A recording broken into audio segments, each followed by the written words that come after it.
అత్యంత ప్రియమైన దేవుని పరిశుద్ధ సమాజములకు వాక్య ప్రేమికులకు యేసుక్రీస్తు శుభనామమున వందనాలు. మంచిది. పరమగీత కావ్య ప్రవచన గ్రంథము 4వ అధ్యాయము 8వ వచనాన్ని చదువుకుందాం. ప్రాణేశ్వరి లెబానోను విడిచి నాతో కూడా రమ్ము. లెబానోను విడిచి నాతో కూడా రమ్ము. లెబానోను విడిచి నాతో కూడా రమ్ము. అమాన పర్వతపు శిఖరము నుండి, షేనేరు హెర్మోనుల శిఖరము నుండి, సింహ వ్యాఘ్రములలో గుహలు గల కొండలపై నుండి నీవు క్రిందికి చూచెదవు. చదువుకున్న వాక్య భాగమును బట్టి మనము దేవుని మూలంగా హెచ్చరిక పొందినట్లు ఆత్మ సహాయము ఎల్లప్పుడూ మనకు అందులుగాక. దేవుడు సంఘ కన్యక యొక్క చిత్రం పరమగీత కావ్య ప్రవచన గ్రంథం. ఒక రాజుగారు ఉన్నారు. ఆ రాజుగారు తన మనసులో ఒక ఊహా చిత్రం కలిగి ఉన్నారు, ఇలాంటి అమ్మాయిని నేను చేసుకోవాలని. అయితే ఆ రాజ్యంలో ఒక చిత్రకారుడు ఉన్నాడు. ఆ పోలికలను వినగానే అచ్చుకుద్దినట్లుగా అట్లా వేసేసాడు ఫిగర్. తండ్రి అయిన దేవుడు తన కుమారుడైన క్రీస్తునాథునికి ఒక వధువు కన్యకను ఇచ్చి చేయాలనుకున్నాడు. యేసయ్యకేమో ఒక ముఖ చిత్రం ఉన్నది, ఆయన మనస్సులో ఒక ముఖ చిత్రం ఉన్నది. ఇలాంటి అమ్మాయిని నేను చేసుకుంటే బాగుంటుండే అని. సామెతల గ్రంథం 31వ అధ్యాయము 10వ వచనం చూడండి.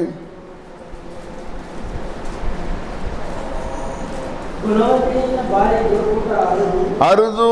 యేసునాథుడు చూస్తున్నది గుణవతి కోసం, సుందరవతి కాదు.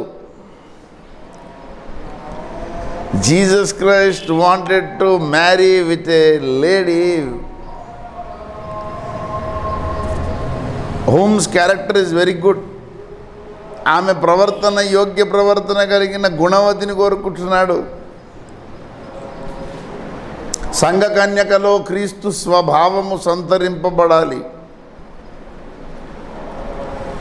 అందరినీ దేవుడు దృష్టించట్లేదు. ఆదివారంలో కూడా కొందరి మీదకే ప్రభు యొక్క ఆత్మ వస్తుంది. యేసు గుణములతో నింపబడాలనే బలీయమైన కాంక్ష నీలో ఉన్నప్పుడే మరి దేవుని ఆత్మ నిన్ను తాకుతుంది.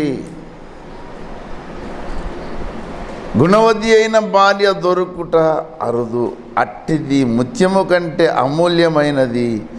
ఆమె పెనిపిటి ఆమె అందు నమ్మికించును, అతని లాభప్రాప్తికి వెళ్ళిది కలుగదు.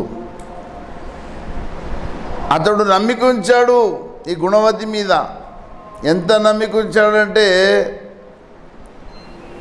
ఈ వరుడైన సంఘవరుడు పరమ వైద్యుడైనటువంటి పరమ పిత యొక్క సుపుత్రుడైన జనితైక కుమారుడైన ఎలోహిమనాథులోని ద్వితీయుడు మౌనముగా ఉంటే అతనికి లాగే మాట్లాడే నమ్మకస్తురాలు కోసం చూస్తున్నాడు. మోషేతో అన్నాడు, ఇతడు నా ఇల్లంతటిలో నమ్మకస్తుడు. కోరహు సంతానంతో దాతాను అభిరాములతో అనలే ఆ మాట.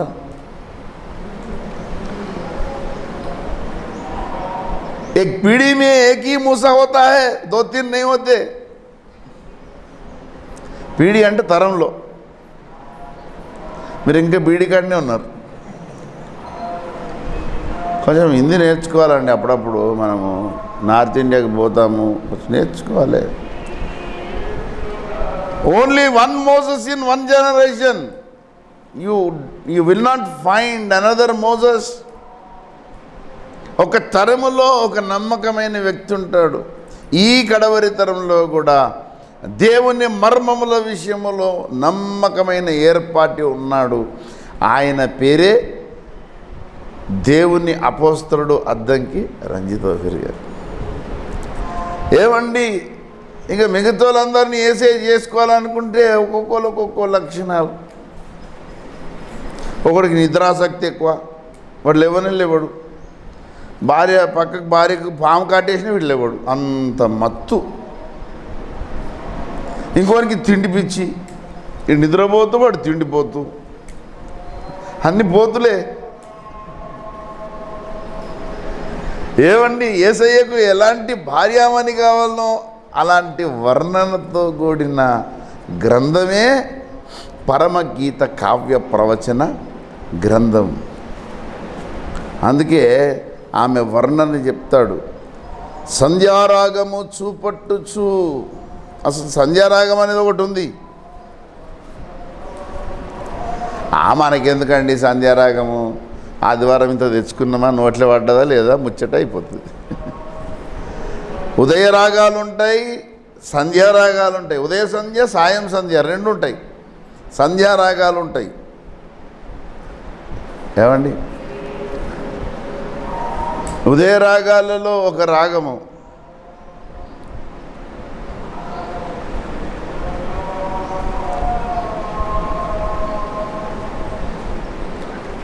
సాధారణంగా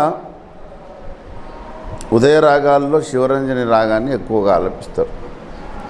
తర్వాత భీంపలాస్ ఇట్లాంటి రాగాలు ఉంటాయి, నటభైరవి ఇలాంటి రాగాలన్నీ. సరే, అది వేరే ముచ్చట అనుకోండి. చంద్రబింబమంత అందము గలదై, సూర్యుని అంత స్వచ్ఛమును కలలును గలదై. ఆమె అందానికి కొలబద్దలు పెట్టేశాడు పరిశుద్ధాత్మదేవుడు. ఒక ముఖ చిత్రాన్ని తెచ్చిపెట్టాడు. ఇట్లా పెట్టేసి, చూసుకోండి నువ్వు యేసు భార్యామణిగా సెట్ అవుతావో కావో చూసుకో అని ఈ గ్రంథం పెట్టాడు.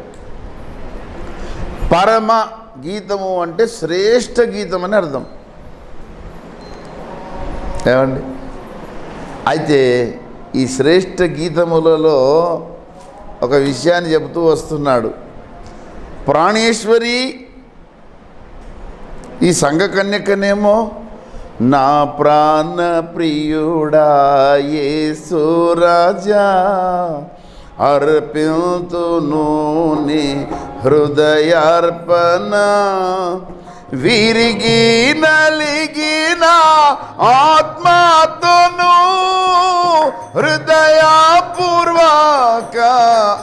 ఆరాధనతో సత్యముగా, విరిగి నలిగిన హృదయపూర్వక ఆరాధనతో సత్యముగా, నా ప్రాణ ప్రియుడా అర్పింతును నా. ఈమె సమర్పణ ఏంటంటే, నా ప్రాణానికి అతి ప్రియుడు ఆయన, నా ప్రాణప్రియుని నేను వెతికి తిని. ఇది ఇంగ్లీష్లో అంత ఎఫెక్టివ్గా ఉండదు, హిందీలో కూడా అంత ఎఫెక్టివ్గా ఉండదు. తెలుగులో ఉన్నంత మధురం. నా ప్రాణప్రియుడు అనేది సంఘ కన్యక యొక్క వర్షన్. ఇప్పుడు దేవుని వర్షన్ ప్రాణేశ్వరి. ఈశ్వరి అంటే దేవత అని అర్థం. కొంచెం సోషల్ డిస్టెన్సింగ్ మెయింటైన్ చేయండి ప్లీజ్.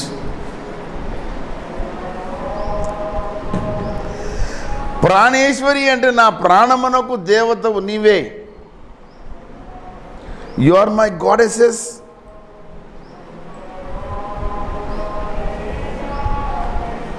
ఈ దేవతలలో, దైవములలో స్త్రీలింగం కూడా తెచ్చిపెట్టారు. ఏమండి, ఇది ఎక్కడ జరిగింది అంటే చాలామందికి బాబేలు గోపురం దగ్గరనే జరిగింది.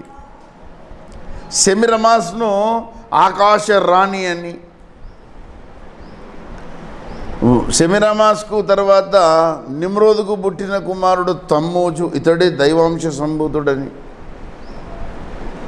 అప్పుడే స్త్రీ దేవతారాధన అక్కడే స్టార్ట్ అయింది. అక్కడిదే ఇక్కడికి తెచ్చుకున్నారు. ఈ యాప పుల్లలు పట్టుకుని ఊపిడి ఇవన్నీ అడికెళ్ళి వచ్చినాయి. అంతా కూడా అక్కడికి వెళ్ళి చేసుకున్నారు, ఎగుమతి చేసుకున్నారు, దిగుమతి చేసుకున్నారు. ఏమండి, బాబేలు దగ్గరికి వెళ్ళే సకలం అన్నీ వచ్చినాయి. మీరు సౌత్ ఇండియాకి పోతే ఇంకా చాలా దారుణం. ఎక్కడ చూడండి అవే కొమ్మలే.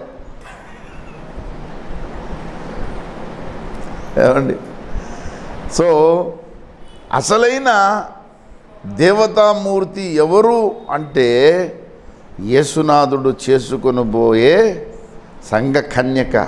అందుకే ఆమె పేరేం పెట్టారు? జనములకు తల్లి. ఆదికాండం చూడండి దయచేసి.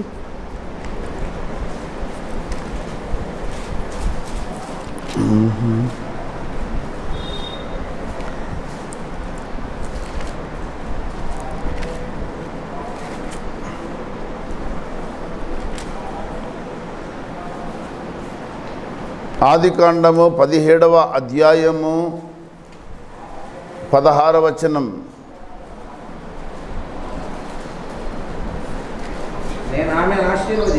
నేను ఆమెను ఆశీర్వదించి ఆమె వలన నీకు కుమారుని కలుగజేసేదను. నేను ఆమెను ఆశీర్వదించేదను. రాజులు ఆమె వలన కలుగుదురు. రాజకుమారి సంఘ కన్యక ద్వారా రాజులు పుట్టుకొస్తారట. మహోన్నతుని పరిశుద్ధులు యుగ యుగాంతములు ఏలుటకు. అలాంటి జగజ్జనని ఎవరంటే క్రీస్తు సంఘమే. ఒకనాడు అందరూ పోయి విశ్వ పౌరులందరూ ఈమెనే మొక్కుతారండి. ఇప్పుడేమో కట్టెలతో కొడుతున్నారు, కెరోసిన్ పోసి కాలబెడుతున్నారు, దాడి చేస్తున్నారు, విదేశీ మతం అంటున్నారు. కానీ ఇప్పుడు భూమి మీద ఉన్న దేశాలు కాదు, కోట్లాది ప్రపంచాలే ఆమెను ఒకరోజు కైమోడుపుతో జగన్మాత అంటారు. అదే కదా మహిమ ప్రపంచం మీద ఉన్నటువంటి బొమ్మ. చూసారా? ఎప్పుడైనా చదివారా మహిమ ప్రపంచం? ఉందా ఒకటి మహిమ ప్రపంచం అనే పుస్తకం? ఏడుంది ఇంట్లో, అరల దాచిపెట్టింది. జనములను ఆమె పుట్టించును. ఆమె జగములకు మాత, జగన్మాత. నాద శరీరుని అర్ధాంగి జగజ్జనని. ఆమె గురించిన ప్రస్తావన. ప్రాణేశ్వరి, లెబానోను విడిచి రమ్ము, నాతో కూడా రమ్ము. అమాన పర్వతపు శిఖరము నుండి, కేనీరు హెర్మోను శిఖరముల నుండి, సింహ వ్యాఘ్రములుండు గుహలు గల కొండల నుండి నీవు కిందికి చూచెదవు. చాలా జాగ్రత్త అమ్మా, చాలా ఎత్తు మీదికి పోయావు, కొండ మీదికి పోయావు. కానీ అక్కడ క్రూర మృగాలు ఉన్నాయి. ఏవండి, క్రూర మృగాలు ఉన్నాయి. అసలైన ఒక విశ్వములోనే ఒక విచిత్రమైన క్రూర మృగం ఉంది. అది క్రీస్తు సంఘములోని దేవుని పిల్లలను తనకు దాసులుగా చేసుకుంటుంది. యోబు కావ్య ప్రవచన గ్రంథం 41వ అధ్యాయము చివరి వచనం. అది గొప్పవాటినన్నిటినీ తిరస్కరి. దాని లక్షణం చూడండి. రిజెక్షన్ మైండ్ ఇస్తుంది అది. ఎప్పుడైనా నీకు రిజెక్టింగ్ మైండ్ వచ్చిందా? ఏ విషయంలోనైనా? If you have any rejection mind అంటే ఒకసారి జాగ్రత్త చూసుకోవాలి. ఇది కూడా మళ్ళా చాలా జాగ్రత్త. రిజెక్షన్ మైండ్ కూడా అవసరమే. దుర్బోధలను అంగీకరింపక, భ్రమపరచు ఆత్మను ఒప్పుకోక అనేది ఒక వాస్తవమే. కానీ గొప్పవాటన్నిటిని తిరస్కరించును. ఇంకేమన్నాడు? గర్వించిన జంతువులన్నిటికీ రాజు, దుష్టుడైన అపవాది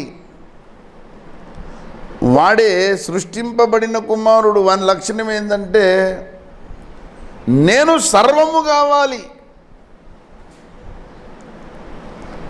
మహోన్నతంతో సమానునిగా చేసుకుంటాను. I shall make equal with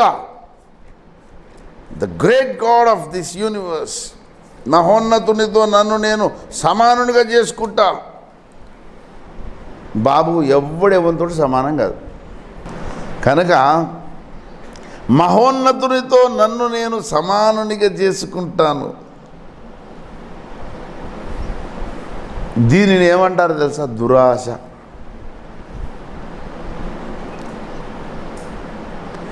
సమాజంలో మనం చూస్తుంటాం, ఒకరిని చూసి ఒకడు పోటీ పడుతుంటాడు. అరే ఇసుకే ऊपर मैं जाना, अरे जाओ भाई कौन मत बोला, ఇంకా మీదికి పో, నీకు అందనంతా మీదికి పో, నీ ప్రయత్నం నువ్వు చేసుకో, కానీ వేరేని హాల్ మార్క్గా పెట్టుకోకు. అర్థమైందా? Raise up your spirituality but don't make a hallmark. This is ఇంతకంటే పైకి నేను పోవాలని హాల్ మార్క్ పెట్టుకోవద్దు. అదే గర్వించిన రాజుల యొక్క లక్షణం.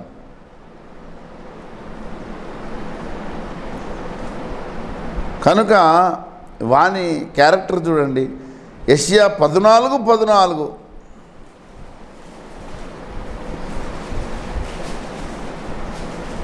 మేఘమండలము మీదకి ఎక్కుదును, మహోన్నతునితో నన్ను సమానంగా చేసుకొనునని నీవు మనస్సులో అనుకొంటివి కదా. ఇది సాధ్యమా? యేసుతో సమానంగా కాగలరు ఎవరైనా?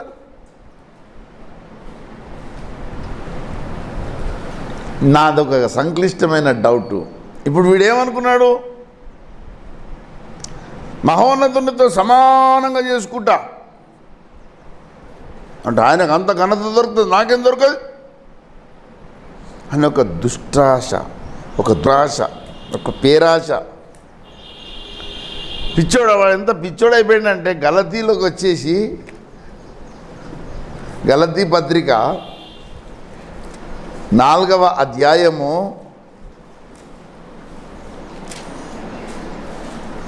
14వ వచనం చూడండి.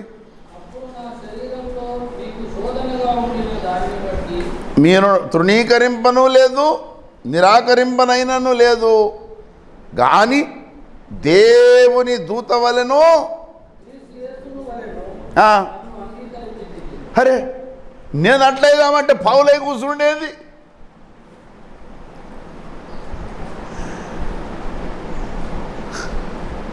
వాడేమనుకున్నాడు? యేసుతో సమానం అయిపోతా అనుకున్నాడు, కానీ వాని వల్ల కాలే. కానీ పౌలును దేవుడు యేసు పోలికలోనికి చెక్కి పెట్టేశాడు. నీ సొంత సామర్థ్యముతో యేసు పోలిక నీకు రాదు రాదు రాదు రాదు రాదు. దేవుడే కరుణించాలి.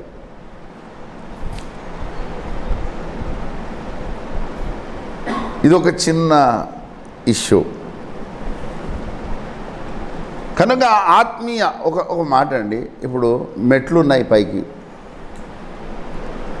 వాటర్ ట్యాంక్ మెట్లు ఉంటాయి పైకి. ఒక 2 మెట్లు ఎక్కి అడికెళ్ళి పడ్డాం అనుకో, ఏమవుతుంది? ఏం కాదు. కానీ లాస్ట్కి ఎక్కడికెళ్ళి పడ్డాం అనుకో ఏమవుతాం? మాస్క్ అవసరం లేకుండా పోతాం.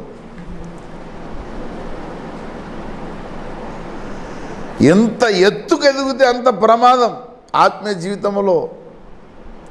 అందుకే పరమగీత కావ్య ప్రవచన స్వరము ఏమిటి అంటే సంఘ కన్యకకు సింహ వ్యాఘ్ర గుహలు గల కొండల పైకి, అక్కడ సింహాలు ఉన్నాయి, తర్వాత వ్యాఘ్రములు ఉన్నాయి. వ్యాఘ్రము అంటే పులి. వాఘా బార్డర్ ఉంది ఫరీద్కోట్ దగ్గర. ఫరీద్కోట్ అమృత్సర్ దగ్గర వాఘా బార్డర్ అని ఉంటుంది. వాఘా అంటే పులి. వాఘ్మారే అని మహారాష్ట్రలో ఎక్కువ పేర్లు ఉంటాయి. వాఘ్మారే అంటే పులిని చంపినోడు. అక్కడ కనీసం పిట్టను కూడా చంపడు, కానీ వాఘ్మారే పేరు ఉంటుంది దానికి. ఏమండి? వాఘ్ అంటే మరాఠీలో పులి, వ్యాఘ్రము అంటే తెలుగులో పులి. అక్కడికి ఇక్కడికి పోయింది అంతే.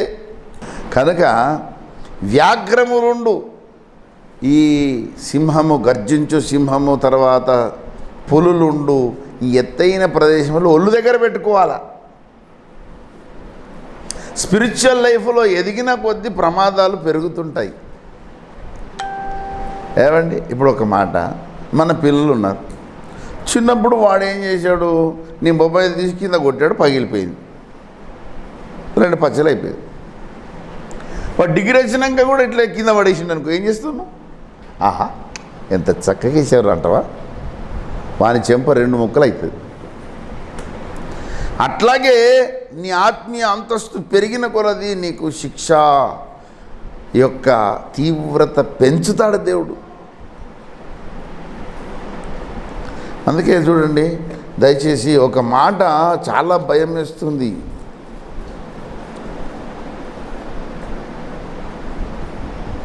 యాకోబు పత్రిక 3వ అధ్యాయము 1వ వచనం.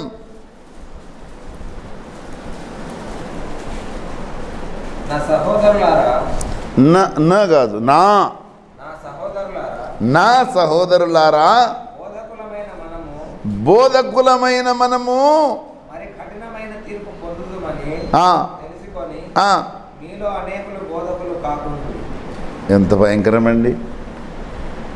చాలామందికి లోపటి నుంచి ఉంటుంది అన్నమాట.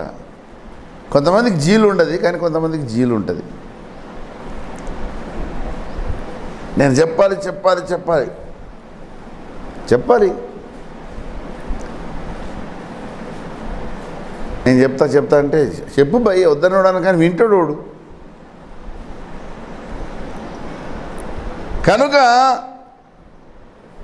ఇక బోధకుడు కాగానే ఏం చేస్తాడంటే దేవుని ఆలోచనను రిసీవ్ చేసుకొని ప్రసవ వేదనతో బోధన చేయాలి. పైకి చూడాలి, కిందికి చూడాలి. ఇక్కడికి రాగానే ఇక కొంచెము ఆనే అయిపోయిందిలే, మస్తు సాధించిన అనుకుని ఏది పడితే అది ఈ మధ్య ఫేస్బుక్లో రెచ్చిపోయి చెప్తుర్రు. దేవా, అసలు ఫేస్బుక్ ఓపెన్ చేయాలంటే భయం అవుతుంది, వినలేక.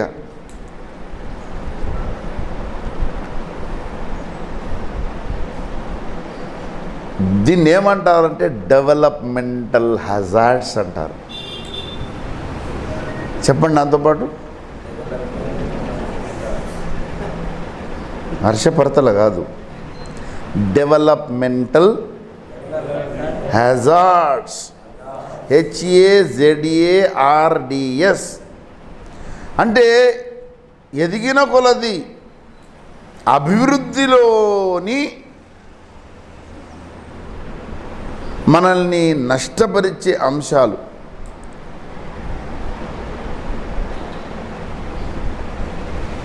కనుక ఎంత ఎదిగినా కొద్దీ అంత డేంజర్.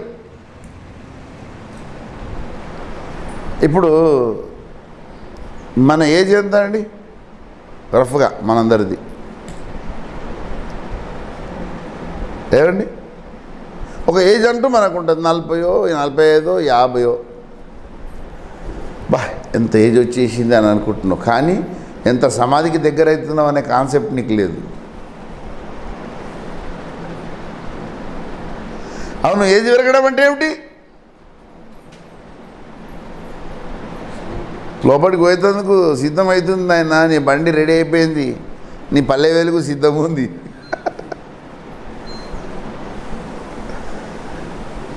కనుక అతి జాగ్రత్త అవసరము, విశేష జాగ్రత్త కలిగి ఉండాలి. ఎందుకంటే ఒకసారి ఒక ఆఫీసర్ ఉన్నారట, ఆ ఆఫీసర్ను లొంగ తీసుకోవాలని ఎంత ప్రయత్నాలు చేశారంటే అతనికి మందు తెచ్చారు, నేను తీసుకోను, నా వల్ల కాదు. తర్వాత ధనం ఇచ్చారు, నథింగ్ డూయింగ్, నేను తీసుకోను, డబ్బు తీసుకోను. తర్వాత జారత్వం పురిగొల్పారు, అట్లా కూడా లొంగ, నువ్వేమన్నా చెయ్యి, నేను డబ్బు తీసుకోను కాక తీసుకోను. డబ్బు తీసుకుంటలేడు. తర్వాత ఇక మద్యము సేవించట్లేదు, మగువను కూడా కాంక్షించట్లేదు. అరే ఇతన్ని ఎట్లా ఓడించాలి లొంగ తీసుకోవాలని ఒక ఆయన పోయి అన్నాడట, సార్ మేము ఇంతమందిని చూసినాం కానీ దేనికి లొంగని నిన్ను చూస్తే మాకు బా ఏం చెప్పమంటారు సార్ అంటే, ఏమనుకున్నావు అన్నాడట.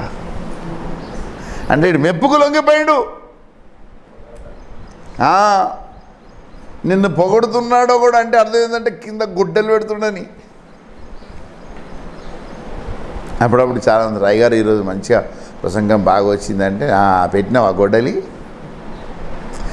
ఒకసారి ఏమైంది చూడండి, అపోస్తుల కార్యములో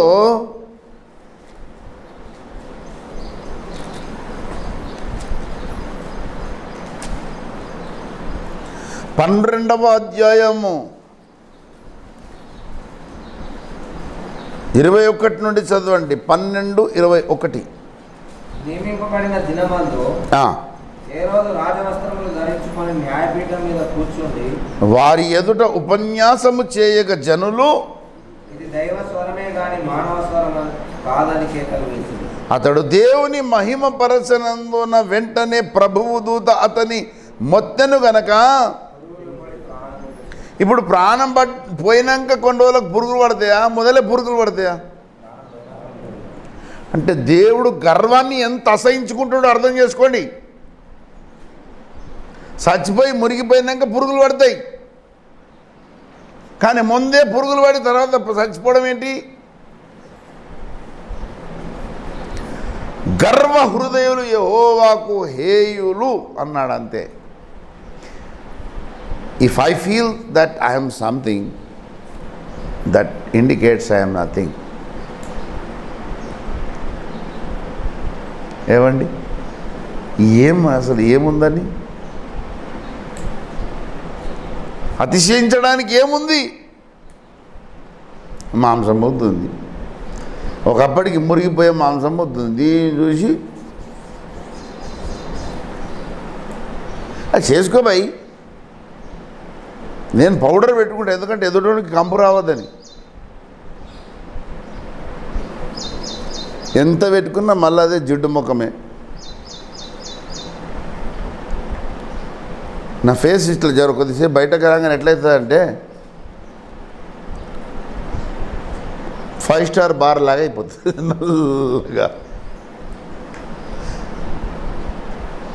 అతిశయించడానికి మనము అతిశయించవలసినది ఎక్కడంటే భూమి మీద కృప చూపుచు అందరినీ రక్షించుచున్న యేసయ్యను బట్టి అతిశయించాలి.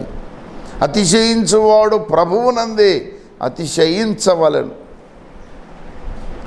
కనుక మీకు ఒక విషయం చెప్తాను, గర్వించిన రాజు మన జీవితంలోకి వస్తే ఏం చేస్తాడు తెలుసా? నీవు అతిశయపడేటట్టు చేస్తాడు. ప్రార్థించేవాడిని ప్రార్థన గర్వం, ప్రేయింగ్ ప్రైడ్ అంటారు. ఏమంటారు? Praying pride. నేను చేసినట్టు ఎవడు చేస్తాడు ప్రార్థన? ఆయన అంటుండు, నేను మొత్తం ఉసుక పోసుకొని కూర్చున్నాడట, మోకాలు ఉసుక. ఇంకోనికి తిక్కలేసిందట, ఆడు గులకరాలు వేసుకున్నాడట, కాళ్ళు కదిలిపోతే రక్తం వస్తుంటే కూడా స్తోత్రం స్తోత్రం స్తోత్రం అంటున్నాడు. బాబు నీ మోకాలు ఒతకపోయినా నీకు రక్తం వచ్చినా దేవుడు నీ ప్రార్థన అసలు వినడు వినడు వినడు. అసలు నీ మైండ్ సెట్ ఎట్టుంది? తుమారే కోపడి మే క్యా కచరా హై ఓ నికాలో పహలే.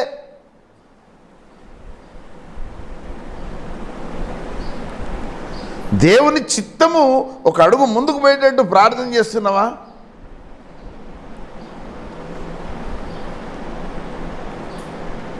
ప్రార్థన గర్వం కలగజేస్తాడు. నేను మంచి ప్రార్థన చేయడు, చేయకపోని నేను 16 రోజులు ప్రార్థన చేయలే, 16 days దేవా అని కూడా అనలే. చెప్తున్నా, నన్ను దేవుడు తన్నేసిండా? మరి నువ్వెందుకు తన్నేసి? నువ్వు దేవునికి నీకు ఫరక్ అది. నా యేసయ్య నన్ను ఎత్తుకున్నాడు. 16 రోజులు కాదు, 16 సంవత్సరాలు ప్రార్థన చేయకపోయినా నన్ను పట్టుకున్నాడు. ఇడవలేదైనా. నా బలహీనత తెలుసు కనుక ఎవడెవడు ప్రార్థన చేయడు వాళ్ళందరికీ నేను ఎంకరేజ్ చేయగలను. నీకేమో ప్రార్థన చేసి షోకెక్క ఎవడొచ్చినా చేయకపోతే దాన్ని ఎలగొడతావు వీడు ప్రార్థన చేయడానికి. నా దగ్గరికి చాలామంది అయ్యగా నేను ప్రార్థన చేయలేకపోతున్నాను నా దగ్గరికి వస్తే, నేను కూడా చేయలేదు బిడ్డ అని అర్థం చేసుకునే మనసు నాకు ఉంది. ఎందుకంటే నేను కూడా చేయలేదు కదా ఒకప్పుడు. నువ్వు 100 ప్రార్థనలు చేస్తే ఎన్ని ప్రార్థనలు దేవుని దగ్గరికి పోయినాయి అనేది లెక్క.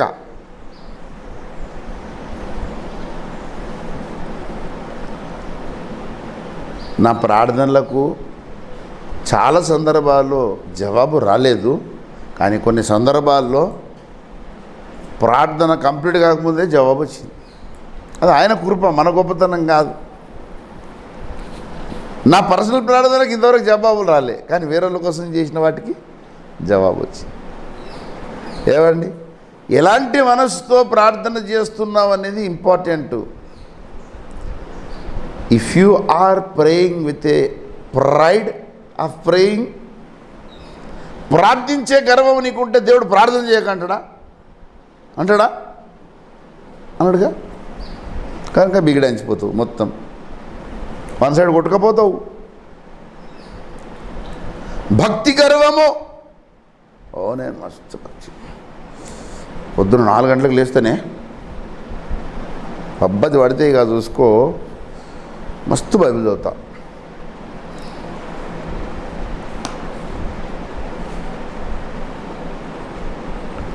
మొన్న మంగపేట పోయినప్పుడు యవన బిడ్డలు చెప్తున్నారు, ఈ లాక్డౌన్ టైంలో 2 సార్లు బైబిల్ కంప్లీట్ చేసారట.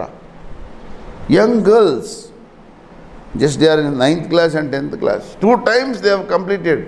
నాకే గతుకుమన్నది. ఓయమ్మ, నేను ఒక్కసారి కంప్లీట్ చేసిన, వాళ్ళు 2 సార్లు చేసారు, నాకంటే ఎక్కువ కదా. నాకు లోపల కొట్టుకున్నా, నీకు ఆల్ముక్త బాధ్యత తప్పు అయిపోయింది. తప్పేమో, నాకంటే గొప్ప కథలు. కనుక ఆత్మీయ జీవితంలో ఒకరికంటే ఒకళ్ళు ఎక్కువ ఉంటారండి. అగో నాకంటే ఎక్కువ ఎట్లా చదివినావు, 2 సంవత్సరాలు 2 సార్లు ఎట్లా చదివినావు నువ్వు అయ్ అంటే తృణీకరిస్తారా? అది మూర్ఖపు లక్షణం. దుష్టుడు మెల్లగా మనల్ని హెచ్చిస్తుంటాడు. అరే నువ్వు సంథింగ్ రా, యు ఆర్ సంథింగ్ రా. డబ్బా ఏం చెప్పినావు రా, నువ్వు మంచి ఫ్రెండు నాకు. ఏమండి, యోహానేమన్నాడు, చెప్పుల వారు విప్పుటకైనను యోగ్యుడను కాను. ఎంత స్వల్పమైన వాడను యేసువాని సన్నిధిలో, ఎంత స్వల్పమైన వాడను యూతని సంకల్పములో, యూతని సంకల్పములో రవ్వంత మల్టి జీవిని ఎంత స్వల్ప. యోబన్నాడు, పాడు నీచుడన సహ్యుడను. చూడండి, యోబు కావ్య ప్రవచన గ్రంథం 42:6 చదవండి.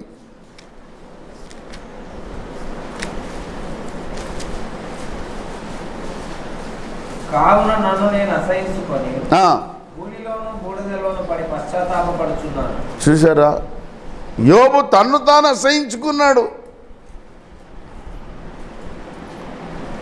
ఏమండి, మన మీద మనకు అసహ్యం పెరుగుతుందా, వేరే మీద అసహ్యం పెరుగుతుందా?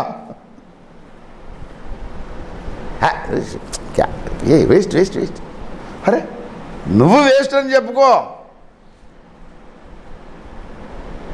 గర్వించిన రాజు నీ మనసులో దూరితే ఎదుటోడందరూ కూడా వేస్టే.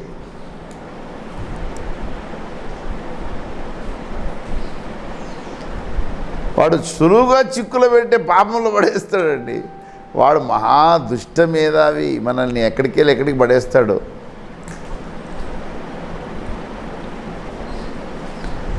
మనందరికీ ఆదర్శ పురుషుడు భూమి మీద అతని వంటి దైవజనుడు, భక్తిపరుడు, ప్రవక్త లేడని మనందరికీ తెలుసు. ఆయన అమెరికాలో ఉన్నప్పుడు అంత గొప్ప దైవజనున్నే వాడి దగ్గరికి వచ్చేసి, ఎంతమంది శిష్యులు నీకు, ఎంత సేవ, ఎన్ని సంవత్సరాలు, 40 సంవత్సరాల సేవ, 1000 సంఘాలు కట్టావు అని తలంపలిస్తున్నాడట. మహామేధావి ఆయన, రంజిత్ ఓఫీర్ గారు. ఆయనను వాడు టెంప్ట్ చేసే ప్రయత్నం చేస్తున్నాడు. వెంటనే పరిశుద్ధాత్మ దేవుడు వచ్చేసి, కుమారుడా, మోసేలాగా 40 దినాలు 40 రాత్రులు నాతో ఉన్నావా నువ్వు ఎప్పుడన్నా? గుండె గతుక్కుమని పశ్చాత్తాపడి అప్పుడు రాసిన పాట. ఇది నా ప్రార్థన, హృదయ నివేదన, నీ దాసుని యాచన, వ్యధితుని విజ్ఞాపన. ఇది నా ప్రార్థన, హృదయ నివేదన, నీ దాసుని యాచన, వ్యధితుని విజ్ఞాపన. నిన్ను వీధిలో నిన్ను కలియక ముందొక దినమైనను సీనాయిన గముపై, నిన్ను వీధిలో నిన్ను కలియక ముందొక దినమైనను సీనాయిన గముపై, ఒంటరిగాని మహిమను కనుచు, ఒంటరిగాని మహిమను కనుచు, నీ స్వరమును విను భాగ్యము నిమ్ము, నీ స్వరమును విను భాగ్యము నిమ్ము, నీ కౌగిటనే మురియగను. ఎంత అద్భుతమైన పశ్చాత్తాప గీతం అండి! అంత గొప్ప సేవ చేసి ఎంత తగ్గింపు, ఎంత సాత్వికత.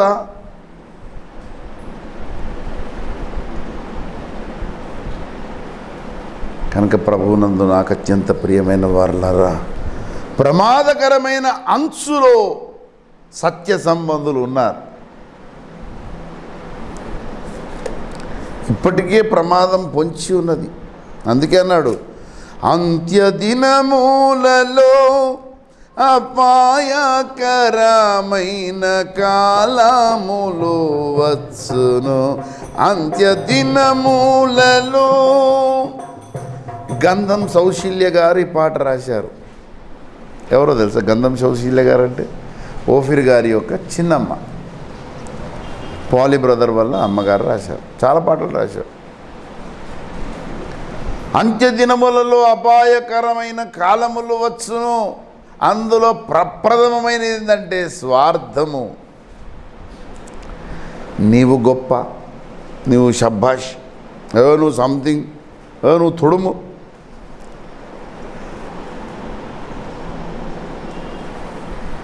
నేను వేస్ట్ అనే తత్వములో మనం దిగిపోవాలి. నేను ఏ పార్టీ వాడనయ్యా. దావీదు సింహాసనం మీద కూర్చొని కూడా నేను మిన్నల్లిని అన్నాడు. నేను ఎంతటి వాడనయ్యా. వద్దు, మనకి ఎందుకు వచ్చిన సమస్య. సాత్వికము చాలా మంచిది, పరువు పోదు. తప్పైందంటే మనం పోతుందా? కొప్పలు అడకపోతాయా? ఇక ఒప్పుకోవడానికి ఇంక ఆమటం వస్తుంది. నేను అట్లా కాదు, ఏమైపోయిందంటే కొంచెం ఇట్లా సైడ్కి. ఏం సైడ్ రా బాబు, మొత్తం సైడ్కి అయిపోయినావు నువ్వు. ఆత్మీయ జీవితంలో చాలా ప్రమాదం పొంచి ఉంది.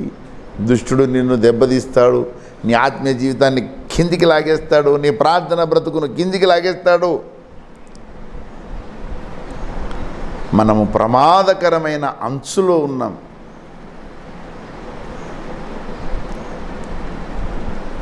ప్రమాదకరమైన అంచు అది. కనుక అక్కడి నుంచి మనల్ని కాపాడాలంటే ఎవరిగా? ప్రభువే. అందుకే దానికి తగ్గట్టుగానే దేవుడు అన్ని లేఖనాలను వ్రాయించి పెట్టాడు. 46వ సంకీర్తన 1వ వచనం, దేవుడే నాకాశ్రయంబు దివ్యమైన దుర్గము, దేవుడే నాకాశ్రయంబు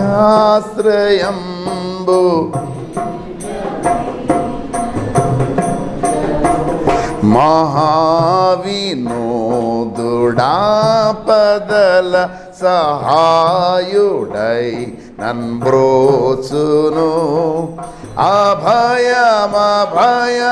అభయమే పుడనద మానద మానద మౌగ, దేవుడే నాకాశ్రయంబు దివ్యమైన దుర్గము. దేవుడు మనకు ఆశ్రయమును దుర్గమునై ఉన్నాడు. ఆపత్కాలములో ఆయన సహాయుడు. ఒకవేళ నీకు తెలియదు, నువ్వు ప్రమాద పంచులో ఉన్న సంగతి నీకు తెలియకపోయినా సరే, ప్రభువా నా సహాయకుడా నన్ను కాపాడను.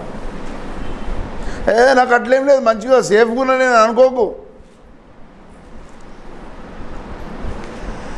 దావీదు లాంటి దీర్ఘదర్శికే తన సేఫ్టీ తనకు అర్థం కాకపోతే నాతాను వచ్చాడు. మన దగ్గర కూడా దేవుడు సందేశాల రూపంగా నాతానుడు పంపుతున్నాడు. నువ్వు నాతాను రిజెక్ట్ చేసావనుకో, సాతాను వస్తాడు. నీ ఇష్టం, నీకు ఎవడు కావాలో నువ్వు డిసైడ్ చేసుకో. కనుక ప్రభువా ప్రమాదకరమైన అంచులో ఉన్న నన్ను కాపాడమని మోకరించి గోజాడదాం. మెడ వంచిన అనుభవముతో, గర్వము లేని సాత్విక హృదయంతో ప్రభు పాదాలను పట్టుకుందాం. ప్రార్థన సమయం.